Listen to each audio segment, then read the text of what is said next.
তো আমি উষসী একটা নতুন ভিডিও তোমাদের সবাইকে অনেক অনেক স্বাগত। তো এখন একটুখানি ম্যাগি বানাবো, মানে আমার স্টাইলের ম্যাগি আর কি, যেটা খেতে আমার পুত্র খুব পছন্দ করে। তো চলো তোমাদের সাথে সেটাই বানাই। খুবই সিম্পল, তবুও তোমাদের সাথে বানাই। প্রথমে কড়াইয়ে এক ফোঁটা তেল দিলাম, এক ফোঁটা নয় একটুখানি তেল দিলাম। এরপর এর মধ্যে ডিমটা ঝুড়ো ঝুড়ো করে ভাজবো। আর বলে না যে ম্যাগি 2 মিনিটে হয়ে যায়, 2 মিনিটে কিন্তু ম্যাগি হয় না। একটু ভালো করে করতে গেলে সবকিছুতে একটু টাইম লাগে। ডিমটা ঝুড়ো ঝুড়ো করে ভেজে রেখে দিয়েছি। একটা ডিম আছে, অল্প একটুখানি জল দিয়েছি। এই জলের মধ্যে আমি কিন্তু দেব একটু নুন। এটা আমার স্টাইলে, আমি এইভাবেই করি। আর হচ্ছে ম্যাগি মশলা দিয়ে দিলাম, আর তার সাথে দেব একটু গোলমরিচ। ব্যাস হয়ে গেল। এটা ফুটতে থাকুক। হয়ে গেল, তখন তার মধ্যে আমি ম্যাগিগুলো দিয়ে দেবো।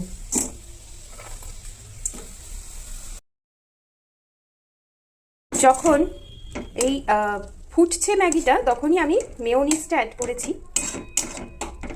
লো ফ্লেমে রেখেছি, তাহলে মেয়োনিজটা ভালো করে গরমে মিক্সড আপ হবে। আমি লাস্টে দিই না এগুলো কোনোটাই। এরপর চিজটা দেব। একটা গোটা চিজ কিউব নিলাম এবং এই চিজ কিউবটাকে আমি ছোট ছোট করে ছিঁড়ে এর ভিতরে দেব। কুড়েও দেওয়া যায়, বাট আমার কাছে ঠিক কুড়ে দেওয়ার জিনিসটা নেই, আমি ছোট ছোট করে কেটেই দেব। চিজ কিউবটাই আমি ছোট ছোট করে কেটে দিয়ে দিয়েছি। তো এটা যখন ম্যাগিটা সেদ্ধ হয়ে যাবে না, তখন চিজটাও পুরো মিশে যাবে। আর একটু ড্রাই খেতেই যেহেতু পছন্দ করে, তাই আমি এটা ড্রাই ড্রাই করেই বানাই। তো এটা হতে থাক। কি হচ্ছে, আর এদিকে আমি চা খাচ্ছি। সবার কথাই মেনে চলতে হবে, যার যখন যেটা দরকার সেটাই দিতে হবে। দেখো দেখো ম্যাগিটা কিন্তু একদম এবার লেগে লেগে যাচ্ছে। এই যে লেগে লেগে যাচ্ছে ব্যাপারটা, এইটাই মানে কনসিস্টেন্সি থাকবে। এরপর আমি এতে গোলমরিচ দেব, আর একটুখানি ডিম যেটা আগে রেখেছিলাম ঝুড়োটা, ওটা দেব।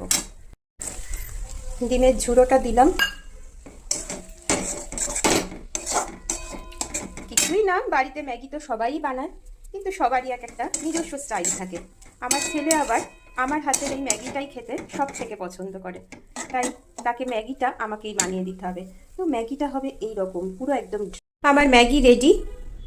এই রকম পুরো ড্রাই একদম হবে ম্যাগি, তবে তার পছন্দ।